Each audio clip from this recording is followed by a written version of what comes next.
Judul renungan kita pada pagi Sabat yang indah ini adalah para pembaca hendaklah memperhatikannya. Judul ini kita ambil dari Matius 24 ayat 15. Tetapi bukan hanya itu yang harus kita perhatikan. Karenanya mari kita buka Matius 24 dan kita awali dengan membaca Matius 23 bagian akhir.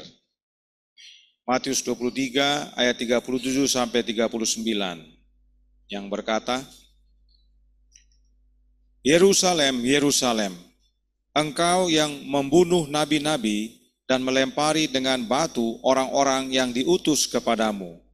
Berkali-kali aku rindu mengumpulkan anak-anakmu, sama seperti induk ayam mengumpulkan anak-anaknya di bawah sayapnya, tetapi kamu tidak mau.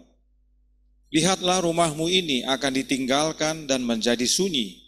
Dan aku berkata kepadamu, mulai sekarang kamu tidak akan melihat aku lagi, hingga kamu berkata, diberkatilah dia yang datang dalam nama Tuhan.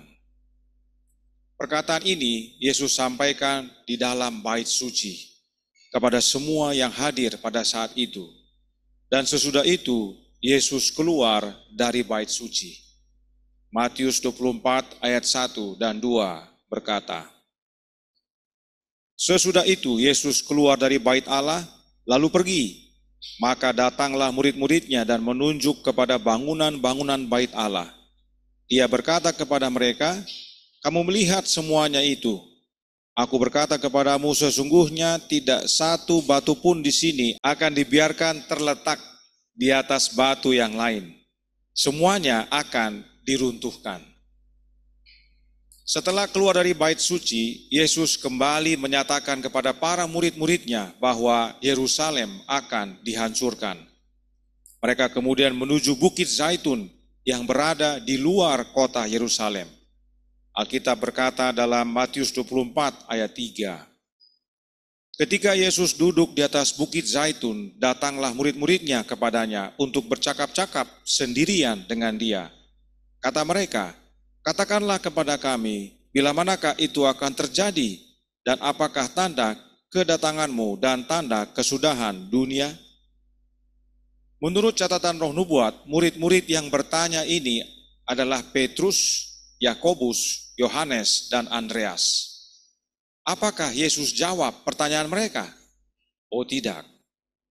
Dari dahulu sampai sekarang, keinginan manusia untuk mengetahui kapan kehancuran dunia ini atau kapan tiba kesudahannya selalu menjadi minat terbesar umat-umat Allah.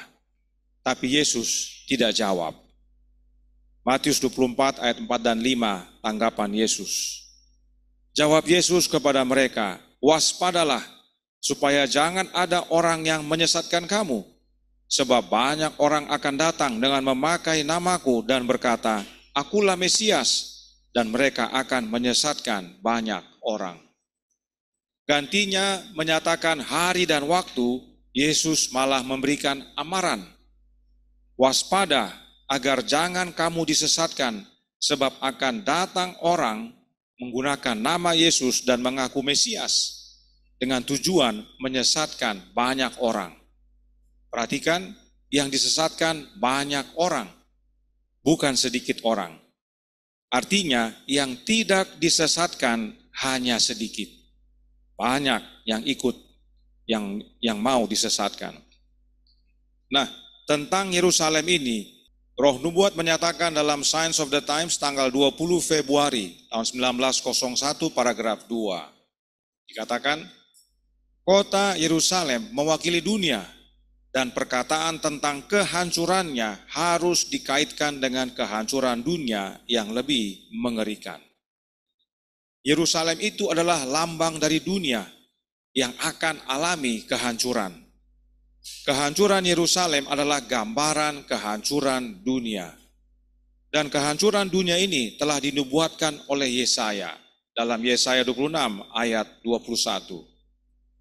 Sebab sesungguhnya Tuhan mau keluar dari tempatnya untuk menghukum penduduk bumi karena kesalahannya.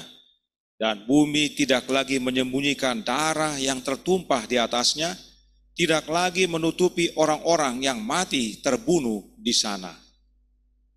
Demikianlah Yerusalem.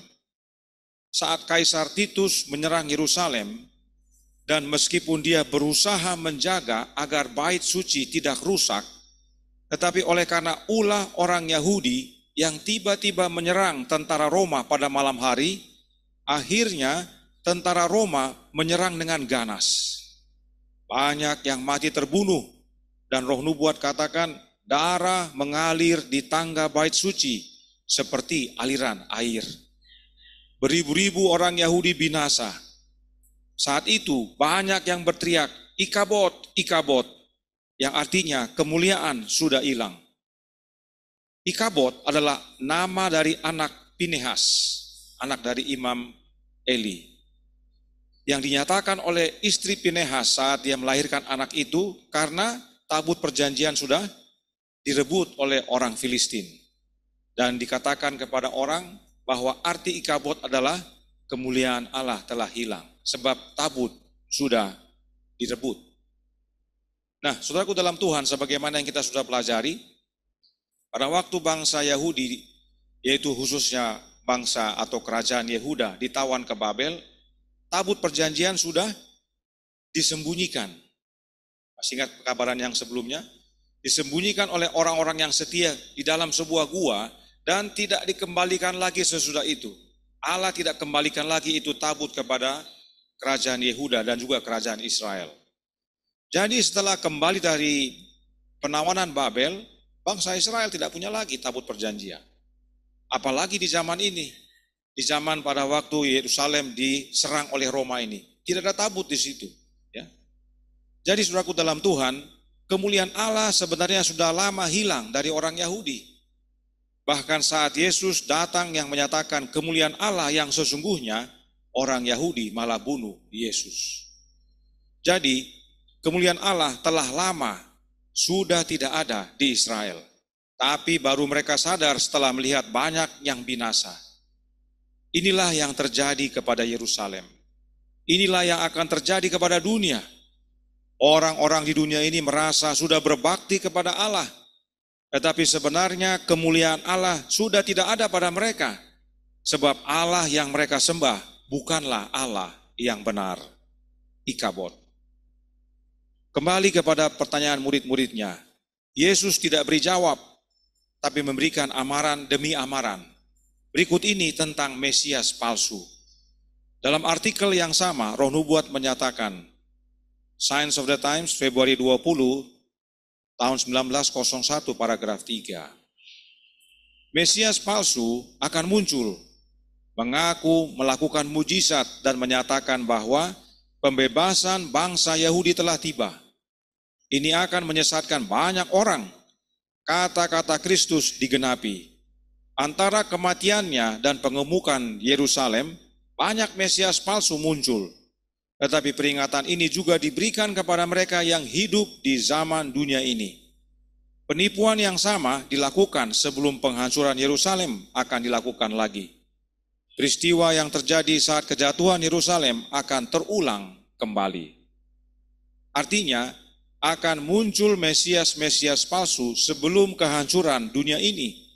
Dan beberapa sudah muncul. Yang baru-baru ini muncul adalah yang di Israel, yang dikenal dengan nama Yanuka Raf Shlomo Yehuda. Kalau saudara sekalian perhatikan, semua orang berkumpul di sekitar dia. Dia menggunakan kerudung seperti Yesus. Mukanya kadang-kadang tidak diperlihatkan. Samar-samar atau sedikit-sedikit kelihatan. Orangnya pakai kacamata. Ya.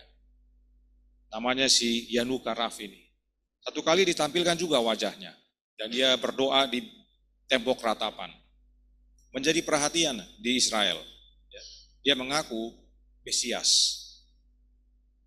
Artinya, kehancuran dunia ini sudah semakin dekat, sudah tidak lama lagi.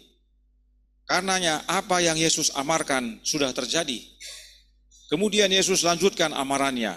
Matius 24 ayat 6.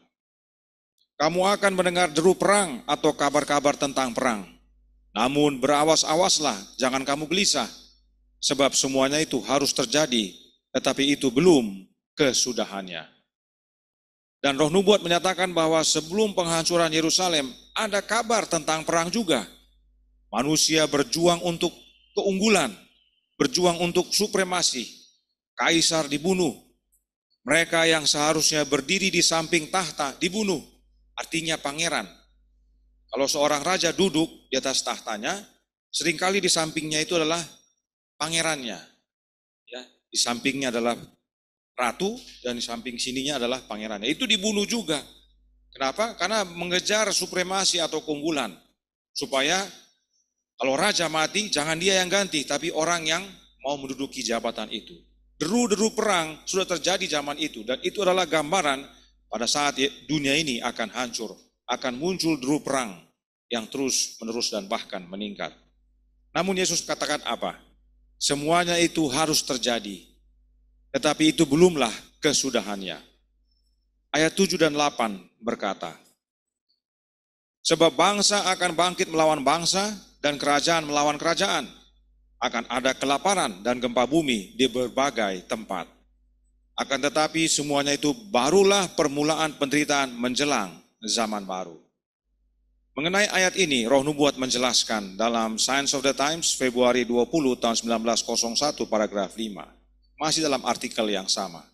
Dikatakan oleh Nyonya White, para rabi, kata Kristus, akan menyatakan bahwa tanda-tanda yang muncul adalah tanda-tanda kedatangan Mesias. Tetapi jangan tertipu. Artinya, para rabi itu menipu. Ya. Itu adalah awal dari penghakimannya. Orang-orang belum bertobat dan sudah mualaf. Artinya apa? Dia belum bertobat sebenarnya, tapi sudah menjadi pengikut sebuah agama. Sehingga aku menyembuhkan mereka.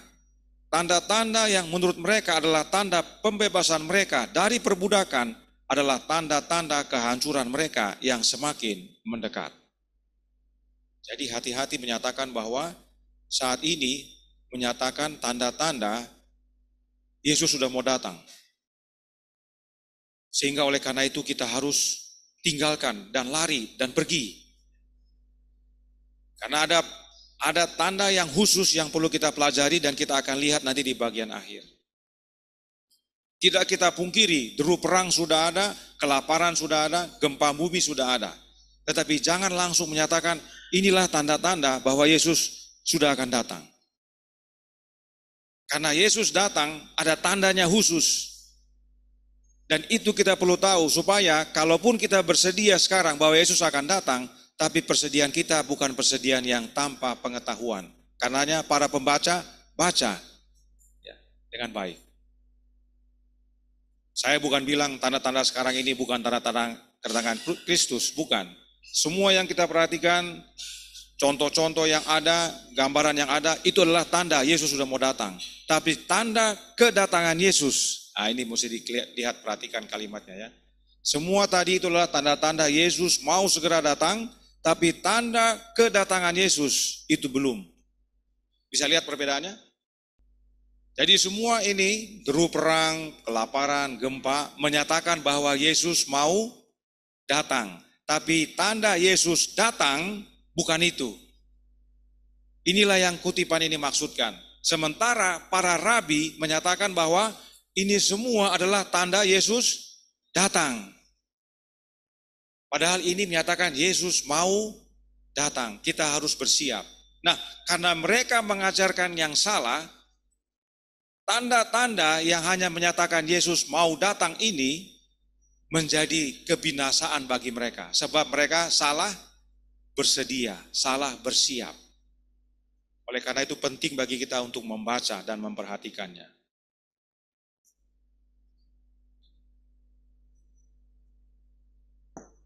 Kalau saudara perhatikan di dunia media, khususnya media sosial, salah satu yang saya ikuti adalah di YouTube, itu ada beberapa aliran Yahudi. Yang saya sering ikuti adalah channel yang bernama Behold Israel. Kalau mau cek nanti di YouTube ada. Dia punya pembicara utama bernama Amir Charfati. Dia mengabarkan banyak kebenaran-kebenaran menurut pemahamannya dia, karena dia orang Yahudi, dan semakin banyak pengikutnya. Dia pergi ke Filipina, di Filipina banyak pengikutnya. Dia pergi ke Eropa, dia undang orang-orang yang punya uang untuk naik ke sebuah kapal pesiar, nanti dia bikin Bible camp dalam kapal pesiar, wah macam-macam. Luar biasa acaranya. Di mana-mana, di Amerika apalagi paling banyak pengikutnya. Dia sebentar di sana, sebentar di sini, sebentar di Israel, terbang-terbang terus dia. Perkembangan organisasi yang berbasis Yahudi ini makin pesat, karena dianggap bahasa Ibrani adalah bahasa Alkitab, sehingga kalau orang Ibrani yang menjelaskan, wah sudah paling tepat sudah itu ya. Tidak heran sekarang makin banyak pengikut-pengikutnya. Dan kelompok yang bernama Behold Israel ini, gurunya mengajarkan bahwa, yaitu saudara Amir tadi, Yesus akan datang kembali ke Yerusalem yang sekarang ini, supaya saudara perhatikan, salah satu program daripada negara Israel adalah mengundang semua orang Yahudi dari semua negara-negara untuk kembali, untuk pulang. Ya. Dari Amerika ada yang pulang, mereka siapkan pesawat khusus untuk pulang. Karena mereka percaya Israel yang sekarang ini dipulihkan. Yerusalem yang sekarang ini, Yesus akan datang ke situ. Dan karena dia menjejakkan kakinya, terbelah itu Yerusalem, dan di tengah-tengahnya mengalir sungai, yaitu sungai kehidupan. Dan nanti Yesus bersama umat-umat yang tinggal di situ memerintah selama 1000 tahun. Itulah yang diajarkan oleh mereka. Apakah itu sesuai dengan kebenaran firman Tuhan dan roh nubuat? Tidak sesuai. Itu tidak alkitabiah. Tetapi itulah yang diajarkan. Dan banyak orang yang senang, dan sehingga oleh karena itu orang semuanya kiblatnya kepada Israel sekarang. Sedikit-sedikit Israel. Ya. Orang menggunakan tanda-tanda yang hanya menyatakan Yesus mau datang, menjadi Yesus datang. Mereka bilang, ini sudah mau datang ini. Kita harus kembali ke Yerusalem, karena disinilah nanti Yesus datang. Inilah hal-hal yang terjadi di dunia sekarang ini. Kemudian ayat 9 dan 10 berkata, pada waktu itu kamu akan diserahkan supaya disiksa, dan kamu akan dibunuh dan akan dibenci semua bangsa oleh karena namaku. Dan banyak orang akan murtad, dan mereka akan saling menyerahkan dan saling membenci. Nah, tentang hal ini roh nubuat kembali menjelaskan. Dalam manuskrip 78 tahun 1897 paragraf 38. Semua ini diderita oleh orang-orang Kristen. Ibu dan ayah mengkhianati anak-anak mereka, dan anak-anak mengkhianati orang tua mereka. Teman menyerahkan teman mereka ke Sanhedrin. Ini kejadian pada zaman orang-orang di Yerusalem itu. Pada zaman yang Yesus amarkan itu. Tapi ini akan terjadi pada zaman kita, sebab kehancuran Yerusalem sama dengan kehancuran dunia ini. Akan ada nanti orang tua yang mengkhianati anaknya. Demikian juga anak yang mengkhianati orang tuanya. Teman saling menyerahkan. Itu sebabnya pekabaran kita beberapa sahabat dari sejak bulan Mei, semuanya mengingatkan agar jangan kita berbakti bersama dalam perkumpulan yang sama, tapi pada akhirnya saling menyerahkan. Belum lagi dalam rumah tangga. Sekarang duduk bersama-sama, bapak, ibu, anak-anak, tapi dalam waktu masa kesusahan ini, akan ada orang tua menyerahkan anaknya, anak menyerahkan orang tua. Nah ini dia. Ya. Penting kita memperhatikan. Yesus amarkan. Oleh karena itu, berjaga dan bersedia. Inilah yang terjadi pada zaman kehancuran Yerusalem, dan inilah yang akan terjadi menjelang kehancuran dunia ini. Dan kalaupun diserahkan, karena kita diserahkan ke Sanhedrin, Sanhedrin adalah sebuah majelis. Paulus juga diharapkan ke situ, dia diadili di situ. Kalaupun kita diserahkan kepada sebuah majelis, penguasa manapun itu, jangan takut, kata Yesus. Sebab Markus 13 ayat 11 berkata, Dan jika kamu digiring dan diserahkan, janganlah kamu khawatir akan apa yang harus kamu katakan, tetapi katakanlah apa yang dikaruniakan kepadamu pada saat itu juga. Sebab bukan kamu yang berkata-kata, melainkan Roh Kudus. Siapa Roh Kudus yang dimaksudkan? Matius 10 ayat 19 dan 20. Apabila mereka menyerahkan kamu, janganlah kamu khawatir akan bagaimana dan akan apa yang harus kamu katakan. Karena semuanya itu akan dikaruniakan kepadamu pada saat itu juga. Karena bukan kamu yang berkata-kata, melainkan Roh Bapamu, Dia yang akan berkata-kata di dalam kamu. Berarti Roh Kudus itu siapa di sini? Rohnya Bapa. Karena kalimatnya serupa. Inilah makna daripada mempelajari firman Tuhan, ayat menjelaskan ayat. Supaya kita lihat kebenaran yang sesungguhnya. Tetapi oleh karena dosa, hubungan kita dengan Bapa terputus. Tapi Bapa tidak tinggal diam. Dia berikan jalan supaya kita terhubung lagi dengan Bapa. Siapa jalan itu? Yesus. Sehingga kita dapat menerima rohnya Bapa melalui anaknya, melalui Yesus.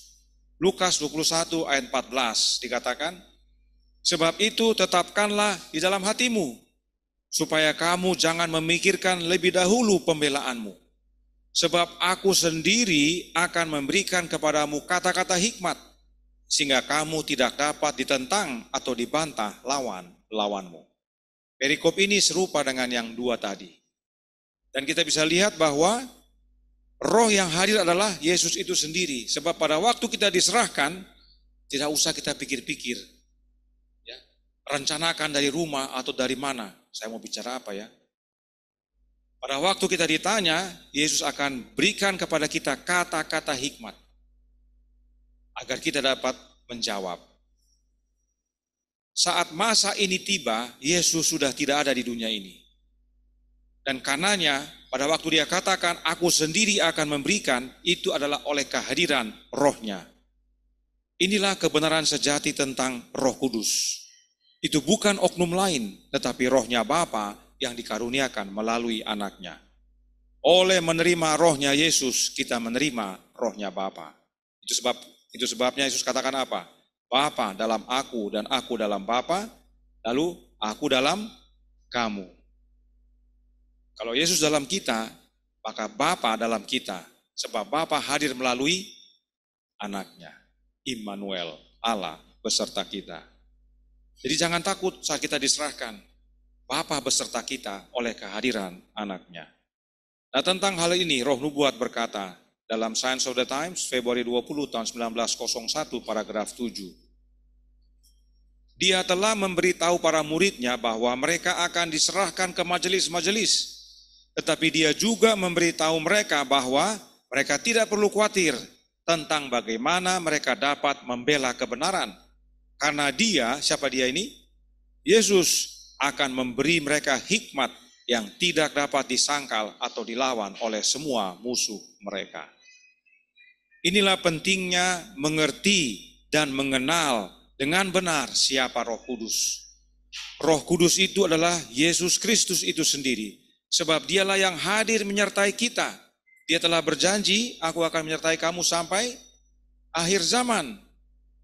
Dan menolong kita dengan kata-kata hikmat agar dapat menjawab saat kita diserahkan kepada majelis dan penguasa. Tidak heran, Nya White tuliskan kalimat singkat, padat dan jelas, yang saya yakin banyak sudah hafal. Kami mau Roh Kudus yang adalah Yesus Kristus.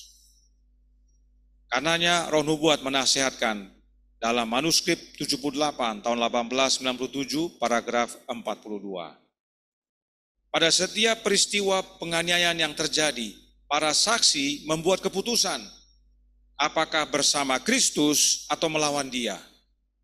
Mereka yang menunjukkan simpati kepada orang-orang yang dihukum secara salah, artinya diperlakukan tidak adil, yang tidak membenci mereka, menunjukkan keterikatan mereka pada Kristus. Hanya orang yang terikat pada Kristus, yang diperlakukan tidak adil, tidak membalas kembali. Banyak yang akan tersinggung karena prinsip-prinsip kebenaran memotong langsung praktek mereka atau penghasilan mereka. Banyak yang tidak senang dengan kebenaran karena kebenaran meminta kita untuk tinggalkan itu, berpisah dari situ, ya, lupakan ini, jangan lihat ini, jangan baca itu, macam-macam. Ya. Mereka banyak yang tidak senang. Banyak yang akan tersandung dan jatuh, murtad dari iman yang pernah mereka sokong. Kita sudah pernah percaya, tapi gara-gara kebenaran ini membatasi hidupnya, dia murtad akhirnya. Banyak orang yang mengaku mengasihi kebenaran, kemudian akan memperlihatkan bahwa mereka tidak memiliki persatuan yang vital dengan pokok anggur yang benar. Mereka akan dipotong seperti ranting yang tidak menghasilkan buah, dan akan diikat dengan orang-orang yang tidak percaya, pengejek, dan pencemooh. Diikat untuk dilemparkan kemana? Ke dalam api. Untuk binasa. Apa hubungannya ini dengan Roh Kudus? Sebagaimana yang kita lihat sebelumnya. Sebab Roh Kudus itu adalah Yesus Kristus. Yesuslah pokok anggur yang benar. Dan untuk dapat memiliki persatuan yang erat dengan pokok anggur yang benar, yang adalah Yesus, kita harus menerima rohnya. Kita harus menerima hidupnya. Yang White katakan apa? Menerima getah. Di sini ada anak-anak yang sekolah, mulai dari SMP, SD, ada juga SMA. Ya. Kalau sebuah pohon, dia punya ranting-ranting, Abang El, ada pohon toh, pohon mangga ini contohnya, Abang El, ada pohon mangga, dia punya ranting, dia punya dahan-dahan. Ada daun-daunnya, ada buah mangga. Itu dahannya pohon buah mangga itu dapat makan dari pohon mangga atau dari pohon yang lain? Dari pohon mangga toh? Ya. Dari pohon itu sendiri. Jadi kalau ada pohon, ada dahannya pohon itu dapat makan dari pohon itu sendiri. Kalau itu pohon mangga berarti dia terima dari pohon mangga itu, sehingga buahnya buah mangga. Dahan dari pohon itu yang menerima makan dari pohon itu tidak mungkin menerima makan dari pohon lain yang di sampingnya. Karena dia tidak tersambung. Hanya yang tersambung kepada pohon itu yang menerima makanan itu. Kebenaran biologi ini, ilmu biologi ini, Yesus mengerti dan diajarkan. Dia pencipta, dia yang jadikan semuanya. Makanya dia gunakan ilustrasi pokok anggur yang benar. Bahwa ranting-ranting dari pokok anggur itu menerima makan dari pokoknya, menerima hidup dari pokoknya, yaitu getah. Ya, kalau dalam bahasa Inggrisnya sap. Ya, menerima getah dari pokok anggur mengalir ke ranting-ranting supaya ranting-ranting bisa mengeluarkan daun, bunga, dan akhirnya berbuah. Kalau dia tidak terhubung kepada pokok anggur, tentunya tidak bisa menerima hidup atau getahnya. Akhirnya dia mati. Jadi kalau ada ajaran yang menyatakan bahwa roh itu adalah oknum yang lain, ingat ini pokok anggur yang benar ini. Ingat pohon. Rantingnya, dahannya menerima makan dari pokoknya. Tidak mungkin menerima dari pohon yang lain atau pokok yang lain. Itu sebabnya Roh Kudus adalah Yesus Kristus itu sendiri, hidupnya Yesus, getahnya Yesus yang dialirkan kepada kita yang adalah ranting-rantingnya. Ini penting kita ingat dan pahami karena menjelang Yesus datang yang kedua kali, dialah yang akan menolong kita. Dialah yang menyertai kita, yang memberikan kepada kita kata-kata untuk kita bisa sampaikan kebenaran kepada sesama. Kemudian Yesus lanjutkan amarannya, Matius 24 ayat 11. Banyak nabi palsu akan muncul dan menyesatkan banyak orang. Banyak orang termasuk umat pilihan. Markus 13 ayat 22 menyatakan, sebab Mesias-Mesias palsu dan nabi-nabi palsu akan muncul dan mereka akan mengadakan tanda-tanda dan mujizat-mujizat dengan maksud sekiranya mungkin menyesatkan orang-orang pilihan. Jadi jangan sembarangan menjelang Tuhan Yesus datang ini kita harus sungguh-sungguh belajar, sungguh-sungguh dalam iman, sungguh-sungguh meminta kuasa rohnya, karena akan dibuat mujizat, agar menyesatkan sekiranya kalau bisa orang pilihan sekalian. Karena tujuan setan bukan untuk selamatkan kita, dia mau kita binasa. Dia akan berbuat segala macam supaya kita binasa. Dan orang-orang ini muncul dari antara umat Allah. Kisah 20 ayat 30. Bahkan dari antara kamu sendiri akan muncul beberapa orang yang dengan ajaran palsu mereka berusaha menarik murid-murid dari jalan yang benar dan supaya mengikut mereka. Roh nubuat menyatakan bahwa nubuat ini diucapkan juga untuk hari-hari terakhir, maksudnya zaman kita. Tanda ini diberikan sebagai tanda kedatangan kedua. Kelompok-kelompok yang diilhami oleh setan akan dibentuk untuk menipu dan memperdaya. Jangankan dulu nabi, banyak sekarang muncul guru-guru, pengajar-pengajar, kelompok-kelompok yang mengajarkan hal-hal yang dari setan untuk menipu umat. Oh, ini sudah tandanya ini, Yesus mau datang, mari kita lari. Atau diajarkan yang lain yang mengalihkan perhatian daripada bersiap dan berjaga untuk kedatangan Tuhan yang kedua kali. Sudah banyak muncul, oleh karena itu kita harus hati-hati.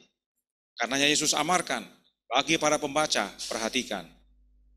Lalu yang menyedihkan, Yesus berkata dalam Matius 24 ayat 12. Dan karena makin bertambahnya kedurhakaan, maka kasih kebanyakan orang akan menjadi dingin. Artinya tinggal sedikit yang saling mengasihi. Karena kebanyakan orang sudah menjadi dingin. Mereka sudah meninggalkan kasih yang mula-mula. Itu sebabnya Yesus berkata, namun demikian aku mencela engkau karena engkau telah meninggalkan kasihmu yang semula. Sebab itu ingatlah betapa dalamnya engkau telah jatuh. Bertobatlah dan lakukan lagi apa yang semula engkau lakukan.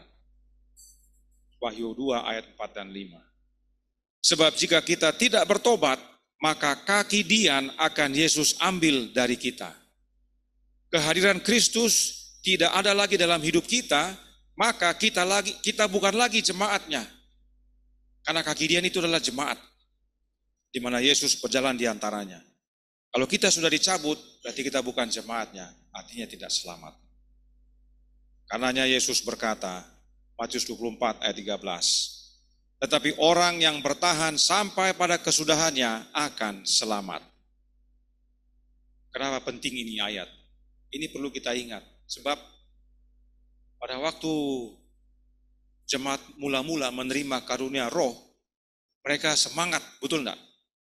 Mereka bersatu pergi keluar mengabarkan Injil kebenaran, semangat sekali mereka.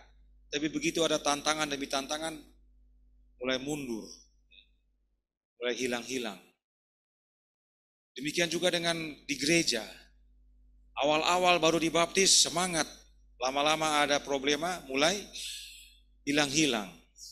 Di kelompok juga begitu. Mendengarkan pekabaran Allah yang benar, semangat. Ada tantangan, lama-lama hilang-hilang. Sebabnya Yesus amarkan, supaya jangan kita hilang-hilang. Dan teristimewa, ada pembinasa keji. Matius 24 ayat 15 sampai 18. Jadi apabila kamu melihat pembinasa keji berdiri tempat kudus, menurut firman yang disampaikan oleh Nabi Daniel, para pembaca hendaklah memperhatikannya.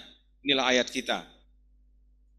Yang kita perhatikan bukan hanya ini, dari awal tadi kita harus perhatikan, karena Yesus kasih amaran demi amaran demi amaran.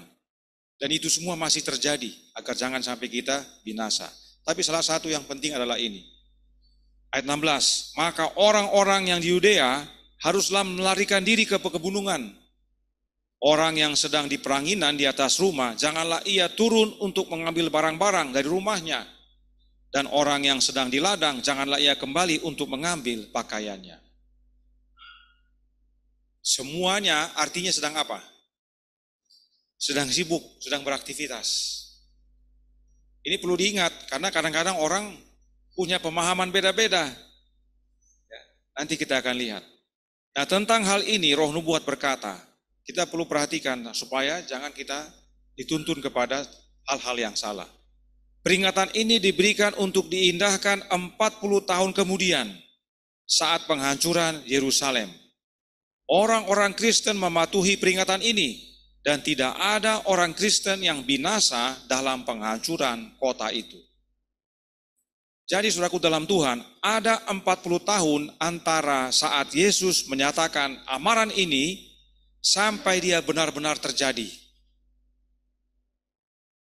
Ada banyak waktu bagi umat Tuhan berjaga dan bersedia. Tapi karena mungkin terlalu lama, akhirnya terlena. Yesus katakan terjadinya 40 tahun kemudian. Lama itu.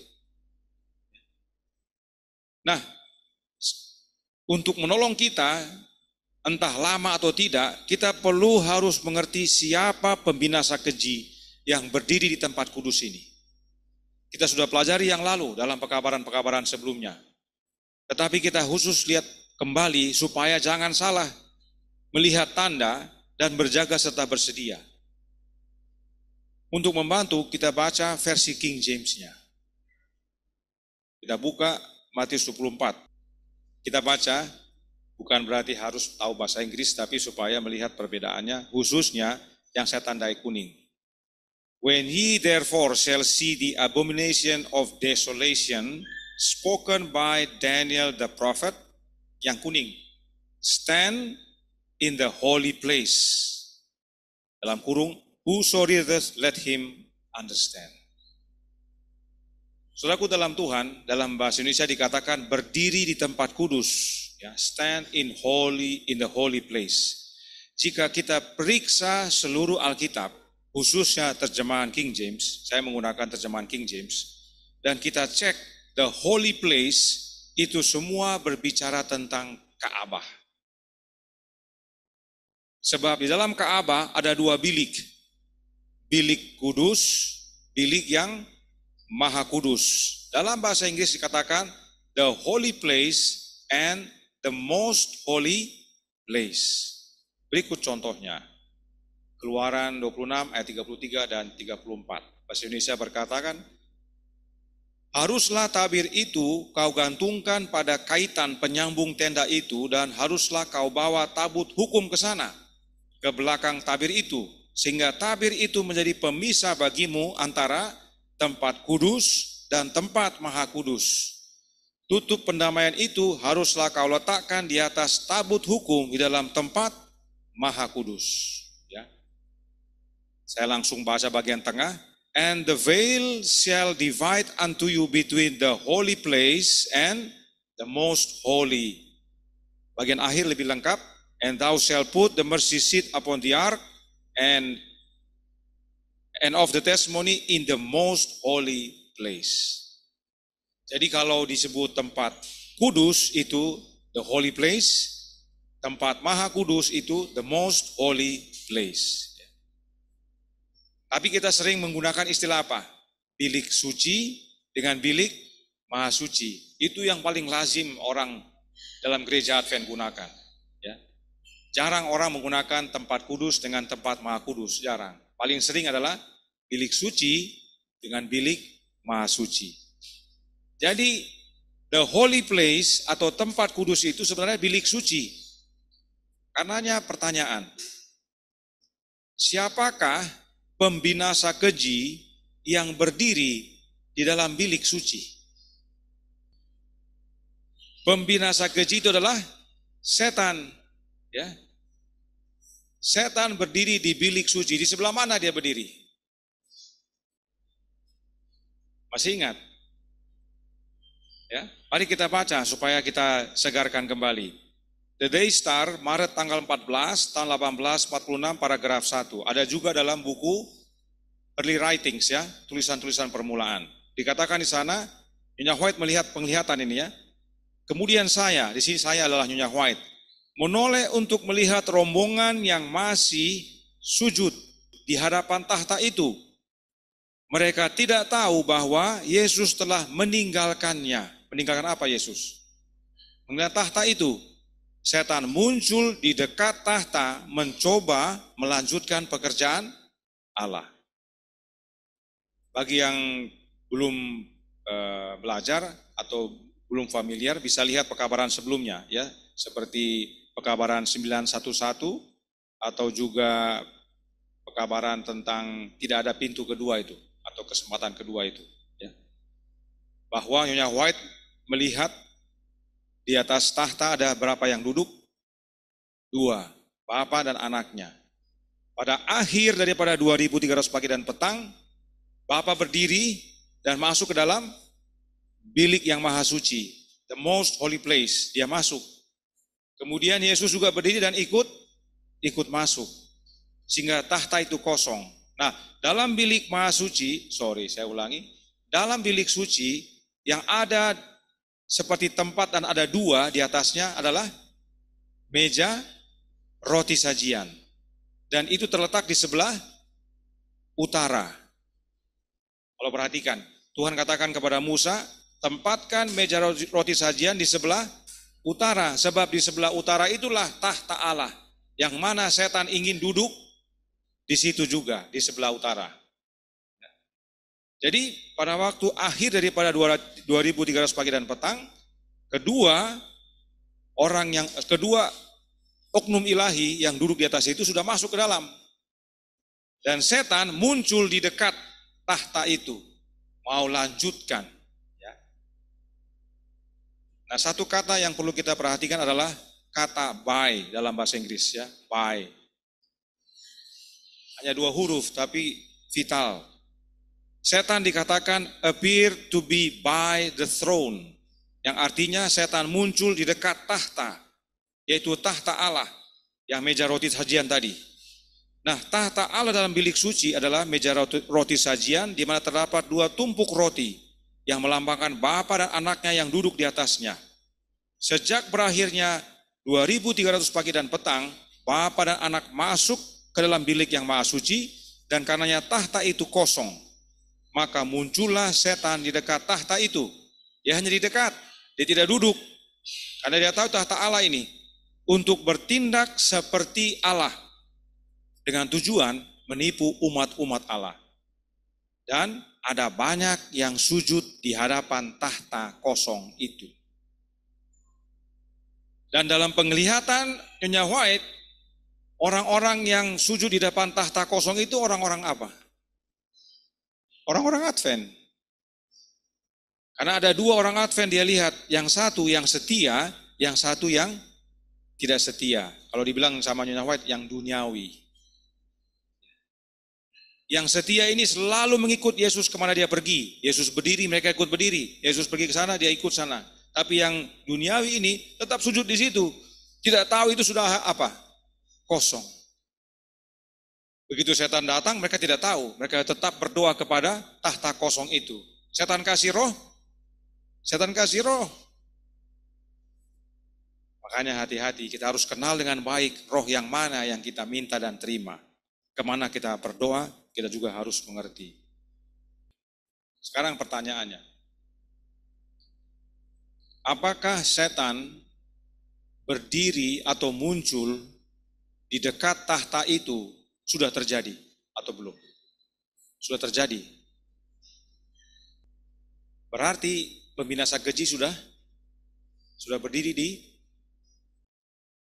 Jadi apa yang dikatakan Yesus dalam Matius 24 ayat 15 sudah terjadi.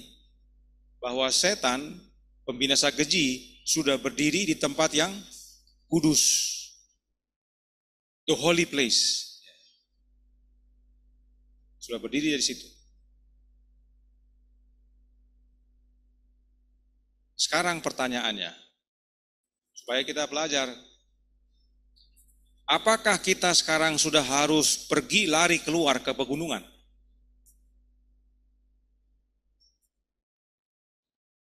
Sebelah sini bilang iya, sebelah sini bagaimana? Ada yang bilang belum. Ini bukti bahwa kita sebagai umat Tuhan masih juga bingung, ya. Ada yang iya, ada yang belum, ada yang ragu-ragu mungkin di belakang, atau yang di Zoom mungkin lebih yakin. Kita seringkali dengan semangat menyatakan ya saya tidak menyalahkan siapa-siapa ini, tapi supaya kita dikatakan para pembaca untuk memperhatikan. Kenapa kita semangat bilang ya? Karena saya tahu banyak yang ingin lari. Kenapa kita senang untuk pergi lari keluar? Karena kita sudah melihat begitu banyak tanda. Ya.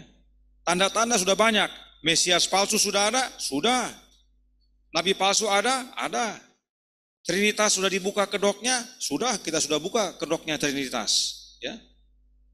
Pembinasa keji sudah berdiri? Sudah. Karenanya kita merasa kita harus lari. Karena pembinasa keji sudah berdiri di tempat kudus. Kita tinggal tunggu undang-undang hari Minggu saja. Ya kan? Maka berakhir sudah. Karenanya banyak yang bilang, mari kita harus lari sekarang. Deru perang sudah, kelaparan sudah, gempa bumi sudah, macam-macam semua sudah terjadi. Yang Yesus bilang itu semua sudah terjadi. Lari kita sekarang. Cuman kita tinggal tunggu undang-undang hari Minggu. Tetapi yang dimaksudkan dalam amaran Yesus adalah lari ke pegunungan. Ingat, ada beberapa tahap. Pertama, keluar dari kota dulu. Kita hidup di pinggiran kota. Karena kota bukan tempat membesarkan anak. Kita keluar dari kota. Kita hidup di pedesaan. Bukan berarti dia hidup di kota salah, bukan. Tetapi dianjurkan agar keluar sebab pengaruh kota tidak baik. Tetapi nanti pada waktu Tuhan mau datang masih ada dari kota yang keluar juga. Nah nanti tahap kedua, pada waktu undang-undang hari Minggu ditegakkan, didirikan, kita harus dari kota dan desa keluar pergi ke pegunungan. Karena kita sudah tidak bisa lagi menjual ataupun membeli. Kita harus menyingkir lebih jauh lagi. Itulah yang sering kita tunggu-tunggu.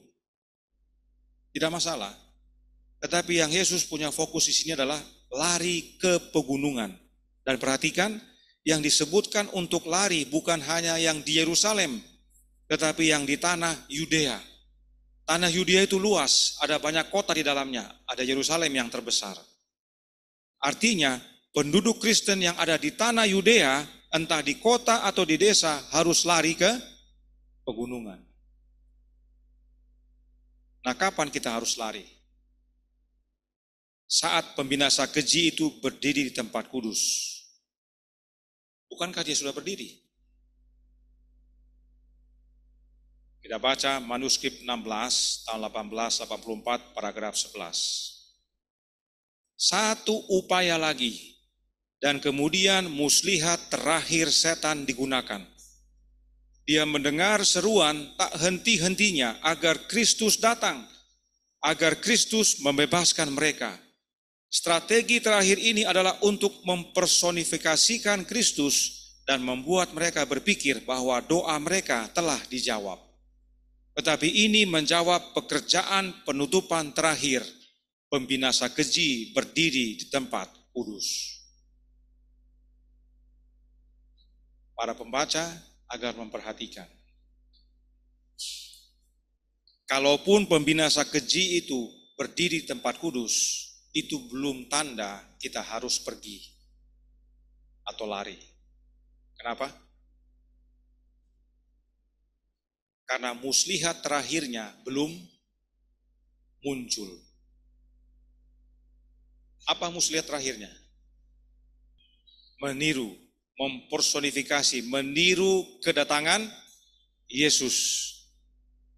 Sebab pada waktu umat-umat Tuhan yang setia ini, dalam masa kepicikan Yakub, mereka berseru siang dan malam untuk Yesus segera datang. Dan setan lihat itu. Dia yang lagi berdiri di tempat kudus, dia lihat. Dan oleh karena itu dia gunakan muslihat terakhirnya, strategi terakhirnya supaya umat pilihan sekalipun bisa binasa. Dia datang seperti Yesus. Itulah tanda terakhir untuk kita lari.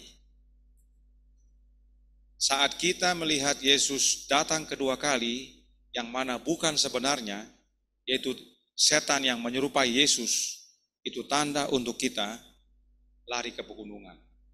Bukan keluar dari kota lagi. Ingat tadi ya, Yesus tidak bicara keluar dari kota ini, dia bicara lari ke pegunungan. Berarti kita sudah ada yang di luar kota atau yang masih dalam kota, terserah di mana saja, kita semua di tanah Yudea harus lari ke pegunungan. Karena tidak lama lagi akan terjadi kehancuran dunia ini, yang telah dilambangkan dengan kehancuran Yerusalem. Jadi, ini perlu kita ingat.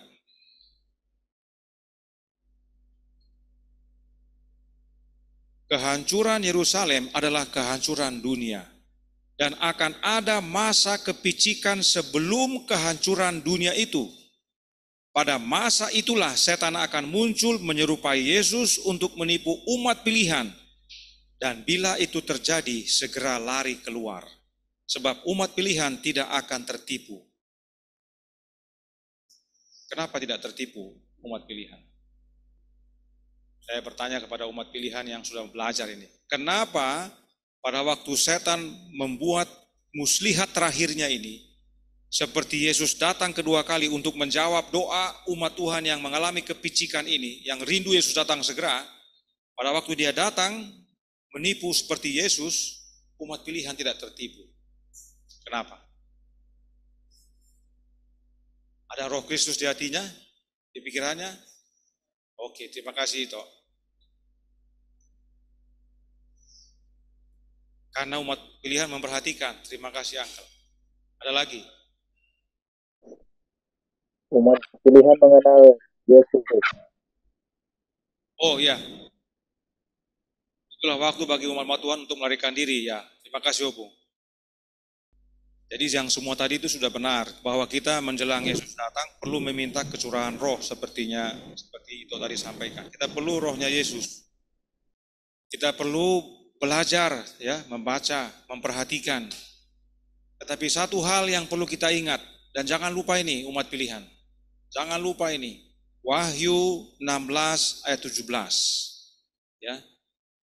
Menjelang Yesus datang ke dunia ini, yaitu setelah dia keluar dari bilik maha suci, dia menggantikan jubah imamnya dengan jubah raja.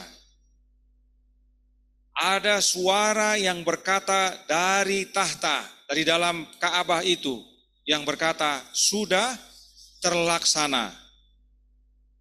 Oleh karena suara itu terjadilah gempa yang seperti belum pernah terjadi. Pada saat itu suara dinyatakan, Yesus turun ke dunia ini untuk menjemput mereka yang setia. Jadi perlu kita ingat, tapi harus setia juga, karena kalau tidak setia tidak bisa dengar nanti. Kita harus setia bahwa pada waktu setan datang menyerupai Yesus ke dunia ini untuk menipu umat pilihan yang sedang berseru-seru supaya Yesus datang segera, jika tidak terdengar suara Allah yang menderu dan mengguntur, yang membuat gempa yang sebelum pernah terjadi sebelumnya, itu adalah kedatangan Yesus yang palsu.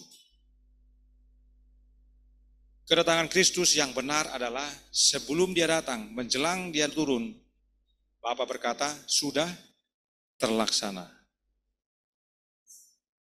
Ya, dan tidak didengar semua orang. Hanya yang setia saja, yang benar.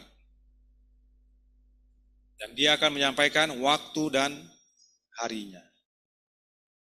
Itu satu hal yang perlu kita ingat. Kadang-kadang kita berpikir begini ya, wah, saya lagi tunggu-tunggu undang-undang hari Minggu. Kalau lihat tanda-tanda ini sepertinya sudah mau undang-undang hari Minggu ini. Itu tidak akan mengagetkan. Undang-undang hari Minggu muncul, kita tidak akan kaget karena kita sudah tahu tanda-tandanya sedikit lagi akan muncul. Ya. Tidak akan menipu itu. Tapi sesuatu yang mengejutkan, yang muncul tanpa kita ketahui bagaimana caranya adalah penipuan setan yang terakhir itu. Kalau kita tidak berjaga bersedia dan tidak mengenal dengan benar, pasti tertipu. Dan puji Tuhan, Roh Nubuat katakan apa? Satu-satunya yang setan tidak bisa tiru adalah apa? Adalah kedatangan Kristus yang kedua kali. Dia mau bikin mujizat, ya bisa. Tapi yang tidak bisa dia tiru adalah kedatangan Kristus yang kedua kali. Dia bisa tampil seperti Yesus, bisa. Tapi kedatangannya, sebagaimana yang Yesus nyatakan, dia tidak bisa buat. Jadi kita harus tahu itu ada satu ini, oh ini bukan. Tapi dengan munculnya itu memberikan kepada kita tanda bahwa kita harus lari ke pegunungan. Dan itu terjadi sebelum atau sesudah pintu kasihan. Sesudah. Artinya sesudah undang-undang hari Minggu. Jangan berpuas diri dengan undang-undang hari Minggu. Kadang-kadang kita berpikir, wah undang-undang hari Minggu sudah mau disahkan. Wah Tuhan sudah mau datang. Jangan dulu begitu kita. Jangan sampai kita tidak lewat dari pintu kasihan itu. Undang-undang hari Minggu adalah tanda pintu kasihan mau ditutup. Begitu pintu kasihan ditutup, nasib kita sudah ditentukan. Yang benar tetap benar, yang kudus tetap kudus, yang jahat tetap jahat. Ya. Sesudah itu baru muncul masa kepicikan Yakub. Dalam masa kepicikan Yakub ini kita berseru supaya Tuhan segera datang. Setan yang berdiri di tempat kudus melihat, dia bikinlah tipuan. Seperti Yesus dia datang untuk menjawab doa-doa orang yang setia ini. Tapi mereka yang setia, yang belajar, yang mengerti tidak tertipu. Mereka pergi lari.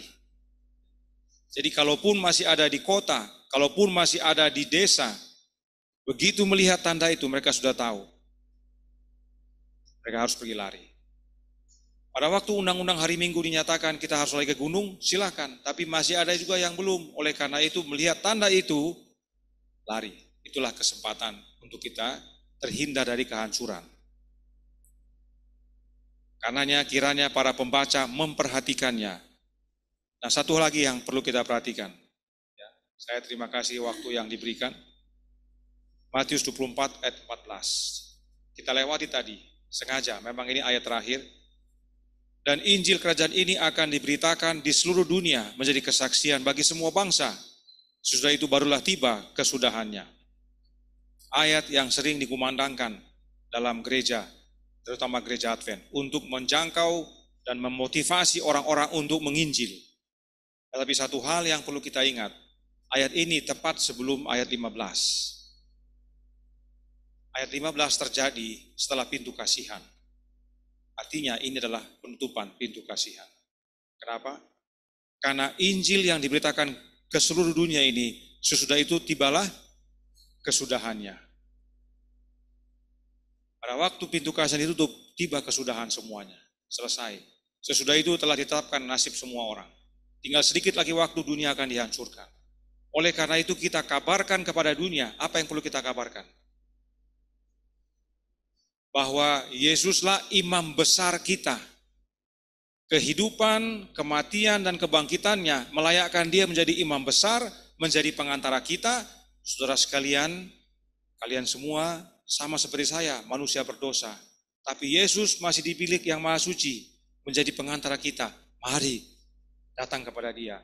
Kita bereskan hidup kita. Sebab bila mana dia keluar dari bilik itu, diputuskan semuanya. Inilah yang perlu kita kabarkan.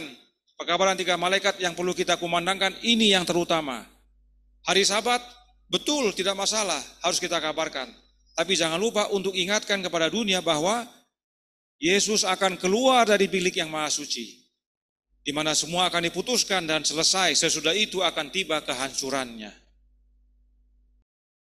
Roh Nubuat berkata dalam suratnya nomor 47, tahun 1895 paragraf 6. Namun ada satu hari yang telah Allah tetapkan untuk penutupan sejarah bumi ini. Injil Kerajaan ini akan diberitakan di seluruh dunia menjadi kesaksian bagi semua bangsa. Sesudah itu barulah tiba kesudahannya. Ayat 14. Nubuat dengan cepat digenapi. Lebih banyak lagi yang harus dikatakan tentang hal yang sangat penting ini. Harinya sudah dekat ketika takdir setiap jiwa akan ditentukan selamanya. Sudah semakin dekat, keputusan akan dibuat. Si A ini, si B ini, hari Tuhan itu semakin cepat. Artinya, pintu kasihan semakin dekat untuk ditutup. Dan bila sudah ditutup, Yesus datang jemput yang setia. Karenanya kita harus kabarkan. Itulah Matius 24 ayat 14. Bukan sibuk mengabarkan untuk banyak-banyak jiwa. Ya, target jiwa, bukan itu. Tidak masalah banyak jiwa, tapi fokusnya bukan target. Fokusnya ini. You punya nasib diputuskan sekarang, Pak. Yesus lagi di sana. Mari, Pak, bertobat, bereskan hidup Bapak. Karena begitu diputuskan, Pak, Bapak tidak bisa selamat. Dan waktunya cepat, Pak. Setelah itu dia datang jemput. Itu yang harus kita kabarkan lebih giat lagi. Memang penting bagi kita memperhatikan pembinasa keji itu, tapi jangan abaikan yang lain. Deru perang, kelaparan, gempa, kasih yang menjadi dingin, kemurtadan, nabi palsu, mesias palsu, dan yang setia sampai akhir yang selamat. Dan kesetiaan itu termasuk turut mengabarkan kabar baik tentang Yesus yang saat ini dalam bilik yang maha suci. Yesus yang adalah anak Allah yang sesungguhnya, dialah pengantara kita satu-satunya. Jangan sia-siakan waktu. Dan yang terutama, Yohanes 16 ayat 13. Tetapi apabila ia datang, yaitu roh kebenaran, ia akan memimpin kamu ke dalam seluruh kebenaran. Sebab ia tidak akan berkata-kata dari dirinya sendiri, tetapi segala sesuatu yang didengarnya itulah yang akan dikatakannya, dan ia akan memberitakan kepadamu hal-hal yang akan datang. Berjaga dan bersedia harus kita lakukan. Mulai dari keluar dari kota, kita harus lakukan. Lalu lihat tanda-tanda, kita harus lakukan. Tapi yang utama adalah menerima roh kebenaran, yaitu rohnya Kristus dalam hati kita. Sebab Yesuslah yang menyatakan kepada kita hal-hal yang akan datang. Kemana kita pergi, kemana kita lari, apa yang akan terjadi, apa yang harus kita katakan saat diserahkan adalah Kristus yang menyatakan kepada kita oleh kehadiran rohnya. Karenanya berdoalah atas kecurahan roh Kristus bagi pribadi, keluarga, dan kelompok. Tuhan memberkati, saya bawa dalam nama Yesus. Amin. Bagi yang bisa bertelut, mari kita bertelut, kita berdoa. Bapa kami yang di sorga, Allah pencipta langit dan bumi, laut dan segala isinya, Allah yang maha besar, maha kuasa, sumber segalanya, yang kami sembah selalu melalui anak-Mu yang tunggal, Yesus Kristus. Terima kasih atas nasihat pagi hari ini, amaran Yesus. Mungkin sudah sering didengar, tapi amaran harus diulang, sebab kami manusia punya kecenderungan untuk melupakan dan mengabaikan. Dan sebagaimana tanda zaman telah nyata, bahwa Engkau tidak lama lagi akan datang, ya Yesus. Kami perlu berjaga dan bersedia. Dan salah satunya adalah untuk kami memperhatikan tanda kedatangan-Mu, yaitu bahwa sebelum Engkau datang, Bapa akan bersuara. Dan tepat sebelum itu, setan akan meniru kedatangan-Mu, datang menyerupai Kristus untuk menipu umat-umat yang sedang berseru agar Engkau cepat datang melepaskan mereka dari masa kepicikan. Ini penting bagi kami ketahui agar kami lari, meninggalkan segalanya ke pegunungan dan berjaga dan bersedia, melihat akan awan hitam setapak tangan yang makin besar datang, yang mana pada akhirnya adalah awan putih, di mana Kristus beserta malaikatnya datang ke dunia ini untuk membangkitkan yang dalam tidur, serta mengubahkan yang masih hidup, dan semuanya akan naik ke awan-awan, berjumpa dengan Kristus, dan bersama para malaikatnya naik ke sorga. Suatu gambaran ringkas yang mengingatkan kami untuk lebih setia, karena waktunya sudah semakin singkat. Tuhan campur tangan agar masing-masing kami di tempat ini, maupun yang di media Zoom, hari demi hari saling menguatkan, saling mengingatkan. Dan biarlah masing-masing kami memperhatikan apa firman-Mu nyatakan, agar jangan kami salah atau terjerumus kepada yang salah. Beserta kami sepanjang hari Sabat ini kehendak-Mu yang jadi, ampun kami akan dosa dan salah, karena kami berdoa hanya dalam nama Anak Allah yang tunggal, Yesus Kristus yang adalah Tuhan dan Juru Selamat kami. Amin.